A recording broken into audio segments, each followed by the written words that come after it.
Anteriormente vimos tipos simples em JavaScript, agora vamos ver tipos estruturados ou como criar e usar estruturas de dados em JavaScript. Os objetos formais das estruturas de dados são criados a partir de classes e têm propriedades dinâmicas, no sentido em que elas podem ir sendo criadas à medida da utilização do programa. Existe também um outro conceito semelhante no JavaScript, que é o de array associativo. Vamos ver que, na realidade, objetos e arrays associativos são duas visões de uma mesma realidade. Os índices destes arrays, na realidade, são equivalentes às propriedades dos objetos e, portanto, eu posso ler uma estrutura quer como objeto, quer como array. Um ponto importante relativo a estas estruturas de dados é a forma como eu posso iterar sobre as suas propriedades ou índices e veremos que, usando ciclos estendidos, podemos fazer então essa iteração. Para terminar, vamos ver também que existe uma notação de objetos que pode ser usada com estas estruturas de dados e há uma série de construções sintáticas nas novas versões do JavaScript que me permitem usá-lo de uma forma muito mais condensada. Vamos começar então por alguns exemplos de objetos. De uma forma muito semelhante à da linguagem Java, os objetos são criados a partir de uma classe usando o construtor new. E existem já muitas classes pré-definidas de objetos, por exemplo, strings para cadeias de caracteres, ou date para datas, ou array hash para expressões regulares, e é inclusivamente um object para um objeto genérico, sem nenhuma funcionalidade associada. Os métodos de diferentes classes têm, os objetos têm métodos e têm propriedades. Por exemplo, um método para um objeto de uma data pode ser get full year, o ano por extenso, portanto com 4 dígitos. Uma propriedade para uma string pode ser, por exemplo, length, o comprimento dessa string. No exemplo que vemos aqui, eu estou a declarar constantes, hoje, ano e tamanho. O hoje é uma data que eu construí instanciando a classe date. O ano será um valor numérico que eu obtive invocando o método getFullYear, e o tamanho também será um valor numérico que eu obtive a partir da tal propriedade de ano. Já agora notem que neste caso eu estou a usar licas para qualificar aqui esta string, o que seria semelhante a ter usado aspas, e que na realidade isto é uma espécie de açúcar sintático para fazer um new string em que inicializo essa mesma string com uma sequência de caracteres que eu literalmente dei entre essas mesmas plicas. Eu falei anteriormente de valores básicos, lembram-se que falei de valores como os valores numéricos, os booleanos e as strings, mas na realidade existem outros valores básicos, outros tipos primitivos básicos no JavaScript, que associados aos valores null, undefined e symbol. O null corresponde, como acontece no caso do Java, a um objeto que ainda não está instanciado. Por exemplo, eu aqui defini como constante hoje o valor retornado por newDate, a data atual. Defini uma variável amanhã que ainda não tem valor, portanto null. E existe também o symbol que me permite criar valores únicos. O symbol tem esta notação funcional. Notem que isto não é exatamente um construtor, como acontece no date, até porque eu não tenho aqui o new. como tem aqui proveito. Não é? E aqui eu criei um novo símbolo nunca, não é? Eu atribuí aqui à variável nunca, e aqui criei um símbolo semelhante, isto é, a partir da mesma string, mas como eu voltei a invocar o símbolo, eu tenho na realidade um novo símbolo, apesar dele ter a mesma string associada. Como é que eu posso ver isso? Eu posso ver isso porque se eu tentar comparar aqueles dois valores, vejo que o resultado é falso. O valor nulo também pode aparecer se eu utilizar um campo que ainda não está definido. Por exemplo, a partir de hoje eu fui tentar ver o campo de meteorologia e ele não está definido, embora o objeto hoje exista. Isto foi já então um exemplo de utilização de propriedades. Nós já vimos que os objetos podem ter propriedades e métodos. Vamos agora ver que elas são criadas dinamicamente quando são utilizadas. Elas não precisam ser declaradas, ao contrário do que acontece no Java, em que uma classe tem obrigatoriamente de declarar um conjunto de campos que serão depois as propriedades das suas instâncias. Neste caso aqui, eu criei dois objetos genéricos, invocando usando o construtor de object. Tenho dois objetos, object 1 e object 2, e estou-me a referir à propriedade de nome do objeto 1, atribuindo-lhe um valor, objeto 1. Se eu agora escrever o valor do objeto 1, obtenho esse nome. Se fizer o mesmo para o objeto 2, vou obter undefined. Eu posso saber se um nome de uma propriedade existe, ou uma propriedade com dado nome existe num objeto, usando esta palavra-chave, este operador in.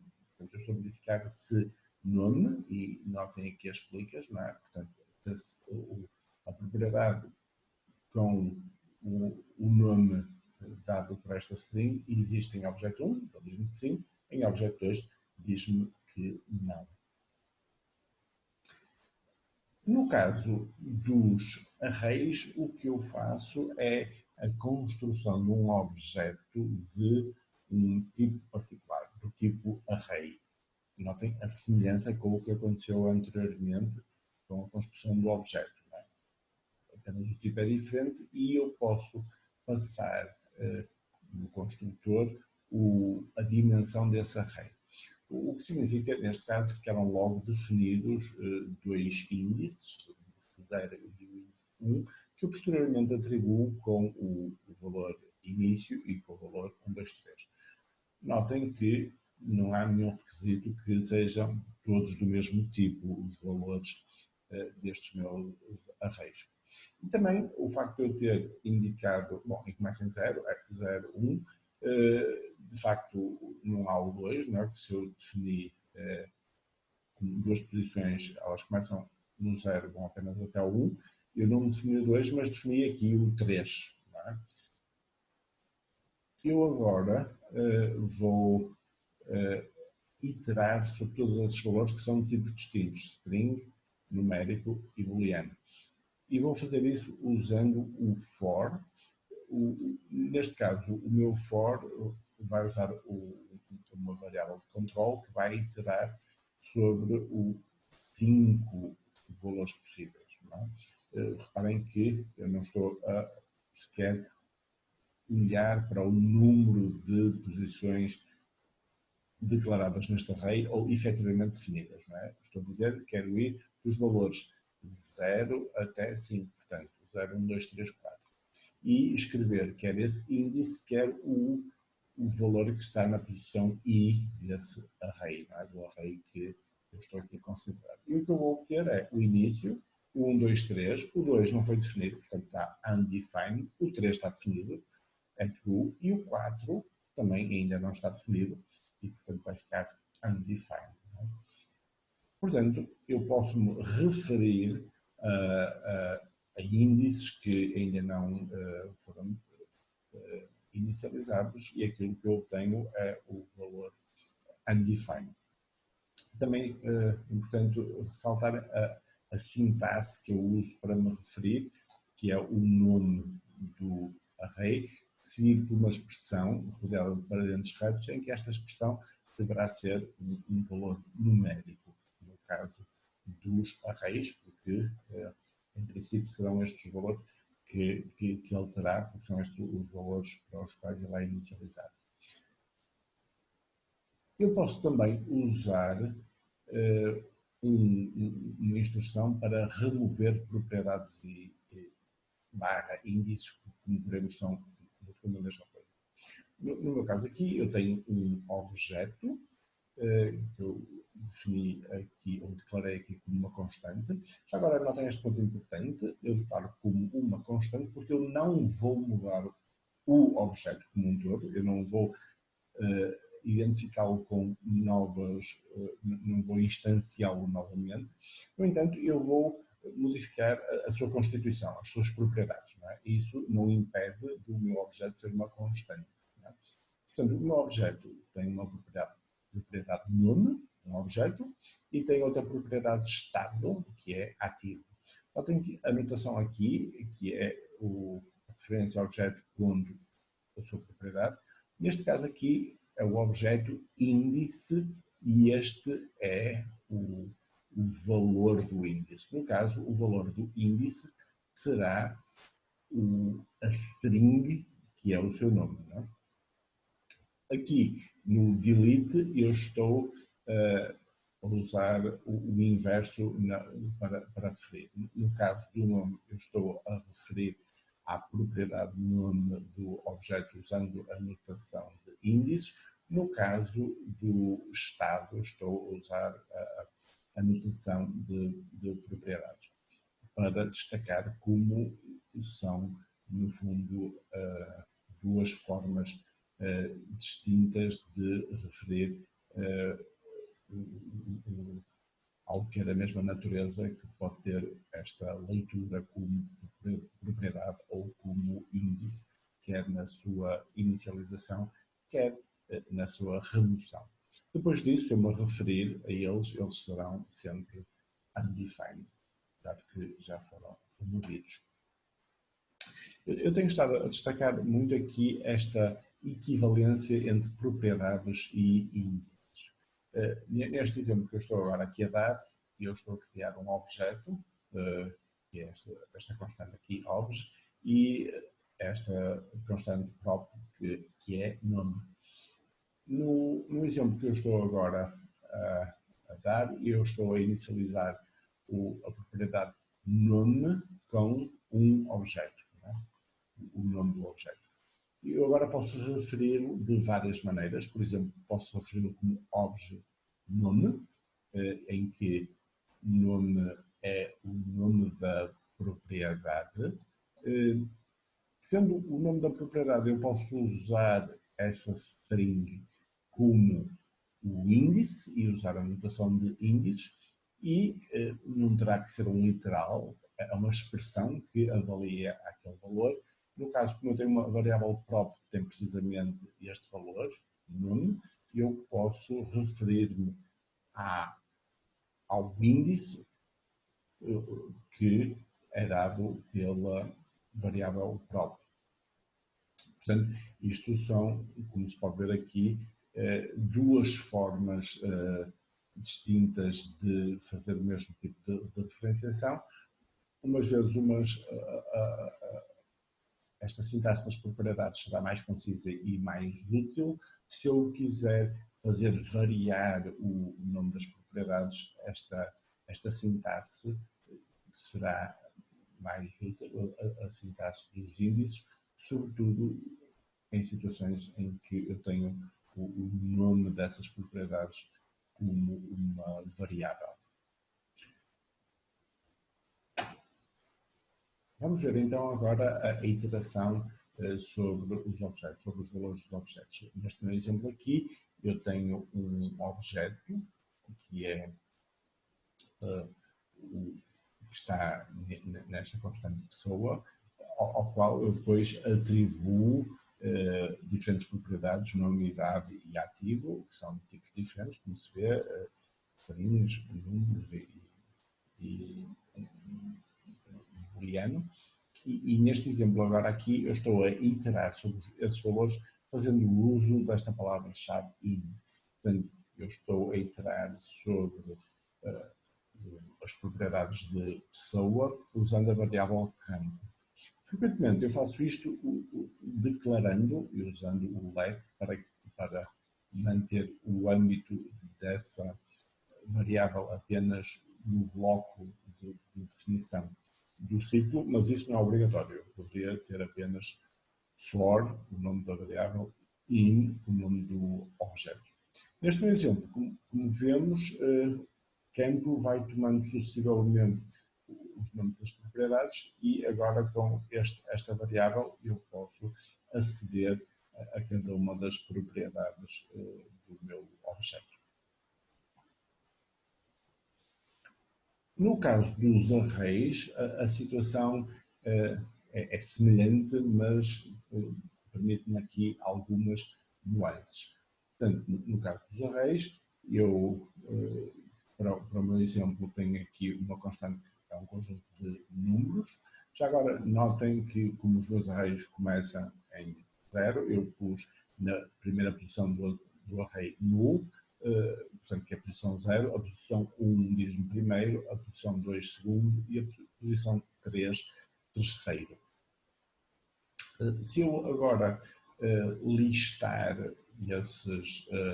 esses valores, posso fazê-los então com o in, e o meu in o que me vai dar são então as posições, e vou ter aqui os valores 1, 2 e 3, enquanto que aqui o que eu vou ter são os valores que estão naquelas posições, porque estou a usar o of, não é? Portanto, este vai me dar o cardinal e aquele vai me dar, por assim dizer, o ordinal.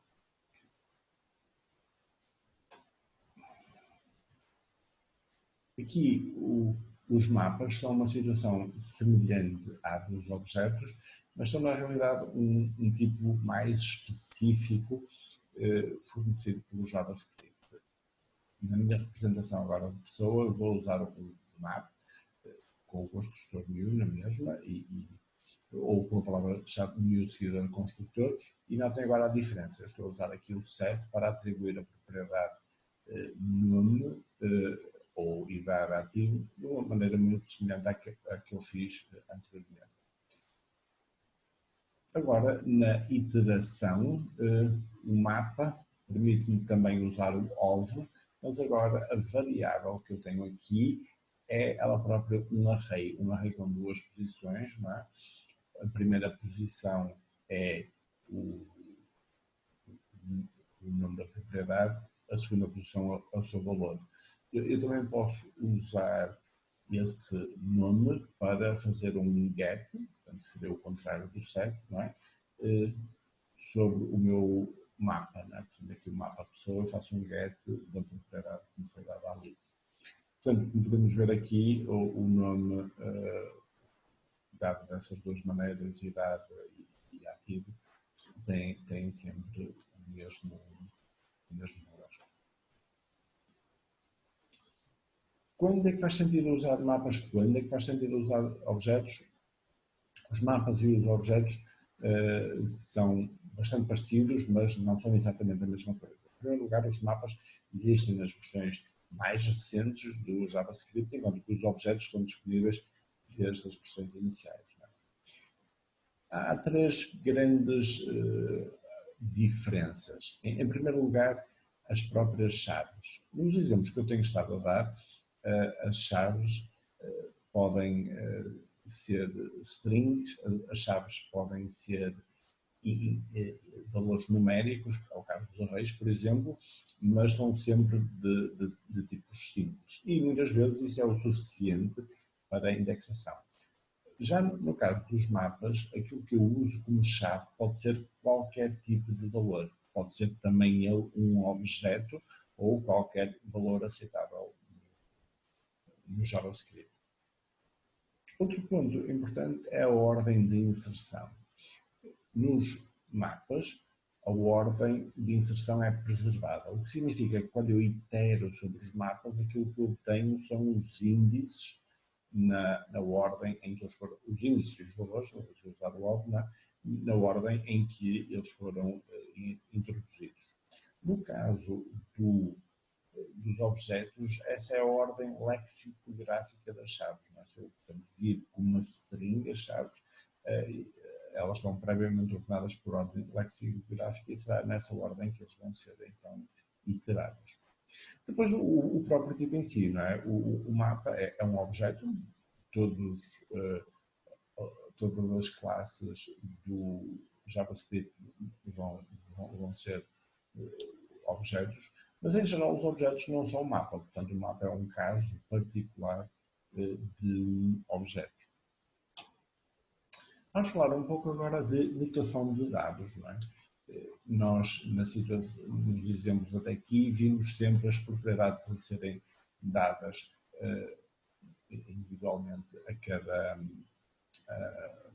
propriedade a propriedade, mas por vezes é útil fazer isso de uma forma mais agregada e esta anotação de dados, que é no fundo um precursor daquilo que vamos ver mais à frente com o JSON, permite-me uma representação muito mais conveniente. Neste caso, eu estou a definir a constante pessoa com várias propriedades, nome, idade, morada e óbvios. No caso, este meu objeto é delimitado por chavetas, estando lá dentro um conjunto de pares, nome de propriedade, valor de propriedade. Portanto, o nome de propriedade não precisa de uma qualificação, não precisa ser uma string, é tido sempre como sendo uma string, e aqui, por exemplo, a propriedade nome tem um valor que assim é uma string, lá no total. Já a idade tem um valor que será numérico e, neste caso, será 99. A morada será, por sua vez, um novo objeto, portanto, por sua vez, também definido dentro de chavetas. E os óbvios serão uma lista, portanto, um conjunto de valores. De notar que, no caso das listas, aquilo que eu uso são os parênteses retos para delimitar essa sequência de valores que vai formar, então, a minha lista, o meu array. Um ponto também a destacar é, do ponto de vista sintático, a separação entre o nome da propriedade e o seu valor, que são os dois pontos que estamos a ver aqui em todas estas situações, na idade, na morada, nos óbvios, não é? E também no subobjeto da morada, o endereço, também é separado do seu valor por dois pontos, o código postal também. E entre sucessivas propriedades eu uso a vírgula para separar esses pares. Acontece a mesma coisa aqui. Reparem que este, por ser o último, não precisa do separador. Notem a diferença para aquilo que é o que faz a mesma função entre instruções, que é o ponto e vírgula. No caso desta representação de dados, será então a vírgula. Portanto, o acesso é feito usando propriedades e índices de uma maneira semelhante àquela que vimos anteriormente. Por exemplo, eu posso me referir à pessoa nome, pessoa idade, e pessoa morada, e dentro da morada endereço, ou dentro da morada código postal. E aqui a mesma coisa nos óbvios, o óbvio 0, que será na verdade o primeiro, e o óbvio 1, que será o segundo, já que neste caso estão definidos dois valores. Vamos ver agora maneiras mais compactas que nos permitem fazer a construção de objetos. Eu muitas vezes irei poder construir ou querer construir objetos a partir de variáveis pré-existentes. Neste meu exemplo, eu comecei por definir o nome, idade e morada a partir destas constantes e agora estou a definir aqui o objeto original, usando a notação que vimos e com o valor da propriedade nome a ser o valor atual da variável nome, o nome da propriedade idade a mesma coisa e a morada a mesma coisa. Isto acontece tão recorrentemente, esta noção de criar propriedades a partir variáveis que têm precisamente o mesmo nome, que as versões recentes do JavaScript me permitem fazer isso de uma forma mais condensada. Neste exemplo aqui eu estou a construir um objeto idêntico, esta cópia do original, em que eu simplesmente refiro-me a nome, idade e morada. Portanto, aquilo como, neste caso, há aqui um par de propriedade e seu valor, que é retirado da variável nome, em que o nome da propriedade é literalmente nome e o valor é o valor corrente da propriedade da variável nome. Ou, portanto, para a idade, não é? Portanto, é criada uma propriedade idade com o valor atual de idade e a mesma coisa para morada. Não é? Portanto, se eu executar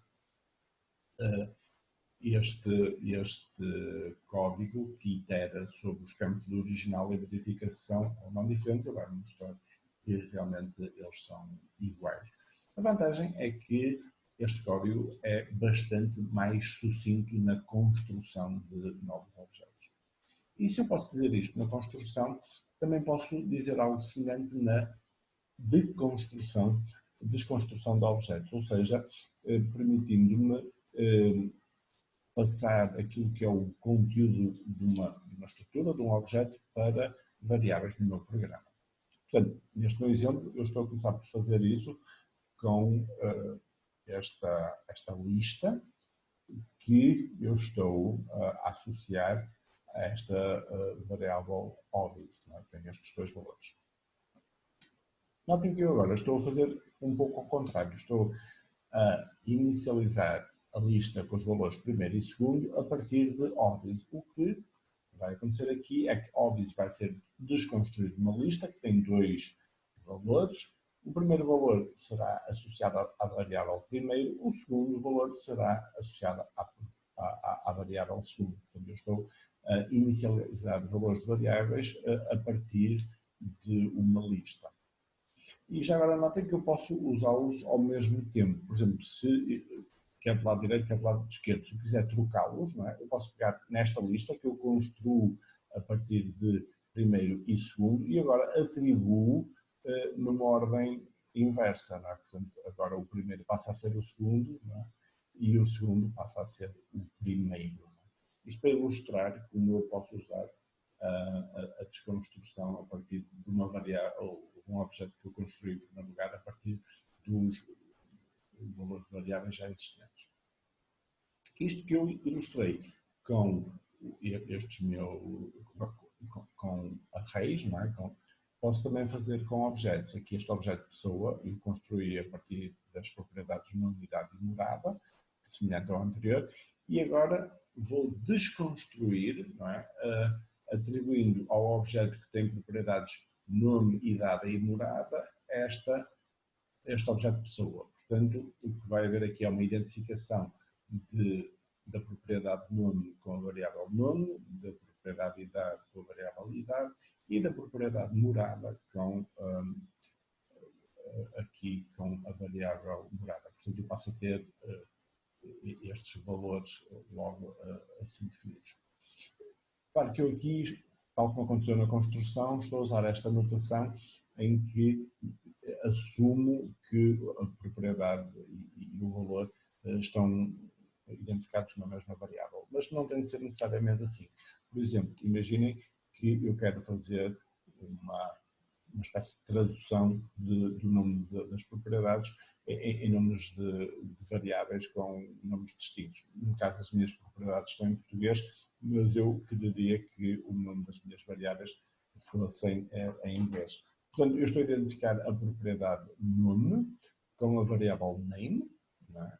A propriedade morada com este objeto, que lá dentro terá um endereço associado à variável street e código postal com a variável zip. O que é que resultará daqui?